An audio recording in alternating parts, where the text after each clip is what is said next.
What's up, everybody? Welcome back to the channel. It's June 3rd, 2026, and I am going to talk to you today about land and a couple things regarding land ownership in Florida, tiny homes and all that good stuff.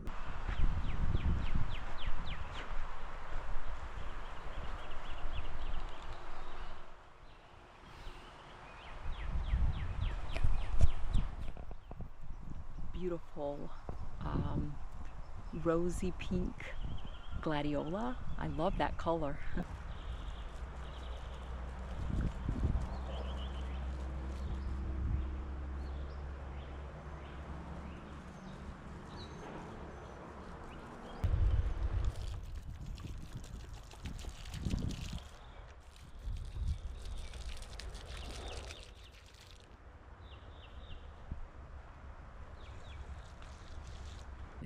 Welcome back to the channel. If you're new around here, I am Stella and just wanted to talk to you about the land. So you just saw me in the garden at this beautiful acre of land, 1 acre of land in Central Florida. And I just want to talk about some things that I have been considering the last couple years with the land, as well as what I have discovered. And so is owning land in Central Florida a dream, or is it not so dreamy? Let's get into it.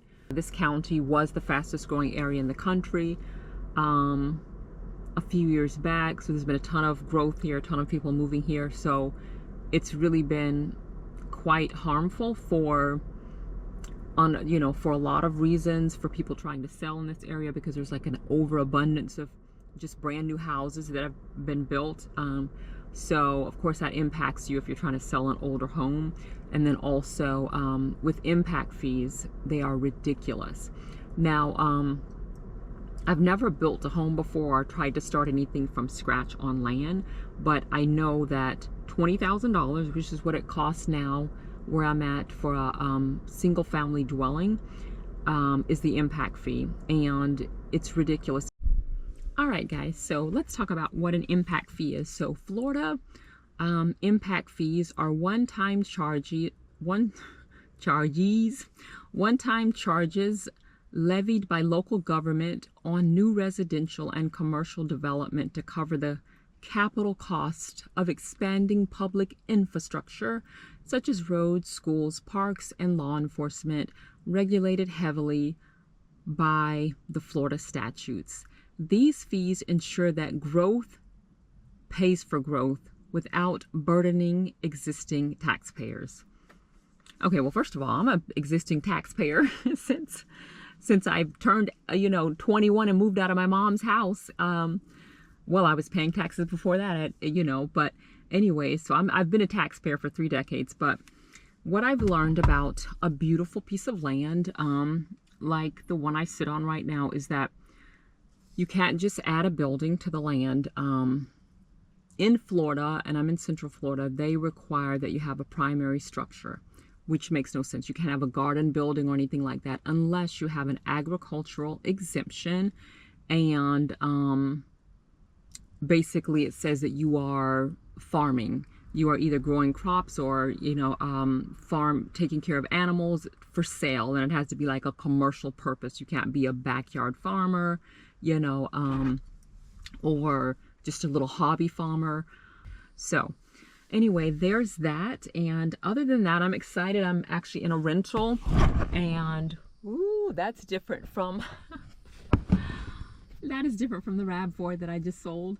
And I've been in the rental for about a week, and I'll be in the rental for another several weeks at least. And in the process of moving, very excited, and then gonna just figure out from there how I'm gonna go forward without going into the very expensive housing market. I'm still very focused and committed to sustainability, living tiny, and you can get one of these buildings like the Graceland buildings that I was looking at last year, and you can have an engineer for about $3,000 to say that it meets the requirements of a home.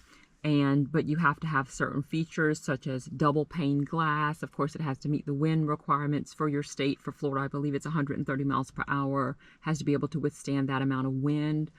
or more, and then it's got to have a front and a rear door for safety. And then I'm sure there's some other things as well. Insulation, how it's anchored to the ground matters, and so you would need a building plan and all of that before you could actually move forward with adding one of those structures to the property. All right, guys, welcome to my county administrative building. I decided to go the next day on June 4th, 2026 to one of the offices to get more information about permits and see if I could obtain a permit. It is good to know that I can have the two structures there, though, that I, you know, in the shed, of course. So, wanted to add anything, or is it like? Can you tell if it's like how it's zoned, if it's mixed use, or how is it when you can have? So agriculture is something that's allowed in every zoning district. Commercial bona fide ag is allowed in every zoning area. Okay. And then animals and livestock, we don't regulate that. Okay. People can have animals and livestock on their property. The structures do have to meet accessory setbacks. Mm-hmm. And then there is a 50-foot setback for animal waste from all residential property lines. Oh, got it. Okay, that's really cool to know. Thank you. Mm-hmm.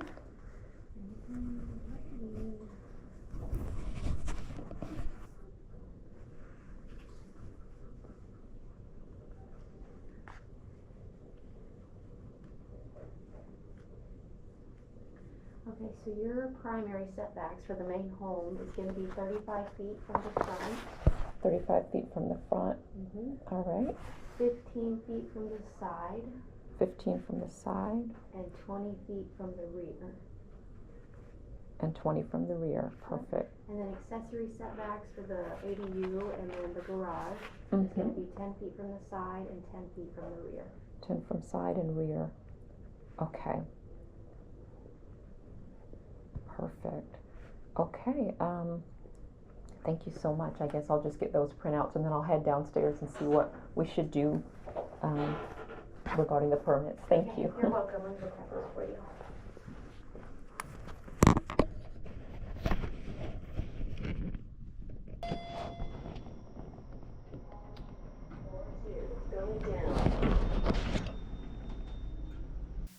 Okay, so on this lovely morning, the lady on the first floor in the permitting office said first that I needed to go upstairs to meet with the lady I just met with so she could look at the land and tell me exactly what I was allowed to have there. And she confirmed a main structure, ADU, and then a garage or storage building.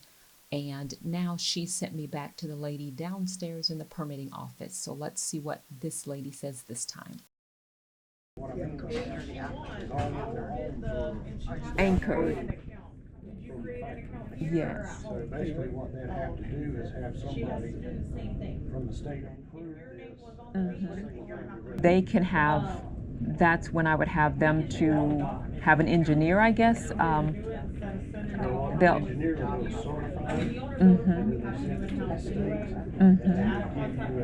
need to see you again, or just? Okay. Yeah. The state has to approve it. We go out there, we can't expect them to do this whole cover up. Right. Exactly.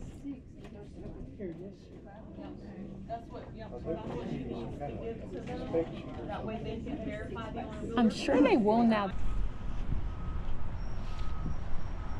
All right, just went into the building and zoning office to try to figure out about putting a tiny home on land in Florida. Okay guys, I don't know how much I'm going to be able to share of what I was just recording inside. I kind of have my phone in my purse, my phone in my, or not my phone, but the GoPro in my purse or in my lap. So it's very close and very crazy angles, but it's very nice to just try to figure out how to get a tiny home onto the property. They were like, what are you talking about? Basically, the lady that I was sitting there with had to call a supervisor out to try to figure out how they were going to classify it. Is it a single family dwelling? Is it a mobile home? So he was saying it would be like a mobile home, but they would need to get some sort of FL code in order for it to prove that it meets the specs. And that dealer So in this case, if it's Graceland that I'm using, would have to be able to also tell them if it meets the wind speed code requirements. For now, I can't put anything on the land yet, but the good news is I can put, of course, the main structure. I can put an ADU, so a small rental unit, which is what I was explaining to the building folks here that I want to do, and I can put a shed. So that's all that I was really just hoping that they would say I could do all of these things. And it sounds like the tiny home is fine, but they just have to, there's going to be quite a few hoops to go through to try to get that structure on the property. So I'm glad to vlog this for you guys though, because I feel like as I was thinking about this morning, I was a little bit nervous. Like, what if they say no on your own land and you can't put the different things you want to put there? Wouldn't that be crazy? But I would for sure recommend that you go through all of these steps, because it's just so nice to have a carefree experience once you move in and you know that everything is, you know, set up according to regulations. I was thinking this morning, like if you lived in some rural if you lived in some rural county or a different state where there's not, you know, a nearby town for like 50 miles, you probably wouldn't have to go through any of this if it's unincorporated, I guess.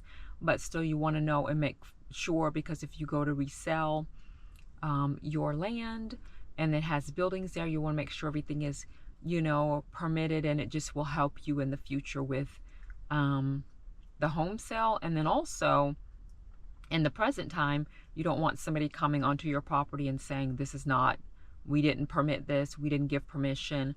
They can do a stoppage, they can make you remove structures, and you've paid a lot of money for that. So it's always best to try to go, and this is just my advice at the moment. Everybody, of course, will do what they want to do with their own lives, but you know, from my standpoint, I don't want to be looking over my shoulder or nervous if I see some random person showing up. Oh, that's a building code person. Oh my gosh, what are they going to say? Am I going to be in trouble? In general, the answer is yes. If you put something there and there's no permit, I feel like from everything I've been researching, at least, they will fine you, and there could be greater fines for having done the project without their permission. So it just saves you a lot of stuff on the back end to just kind of go to these government offices. And I'll just tell you, it wasn't bad, it wasn't scary, it wasn't terrible, and I'm gonna have to be back at this office probably multiple times.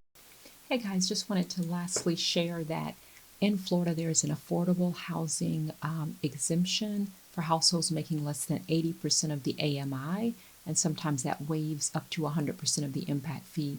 There's also a workforce housing moderate income waiver that may apply as well, so look into those. And Graceland said that the R2 residential rating print is what the engineer will be able to give to me, and I'll be able to bring that to the permitting office in order to get the permit for bringing out one of their buildings. I hope all this helps. God bless you guys. See you in the next video. Bye. Love you.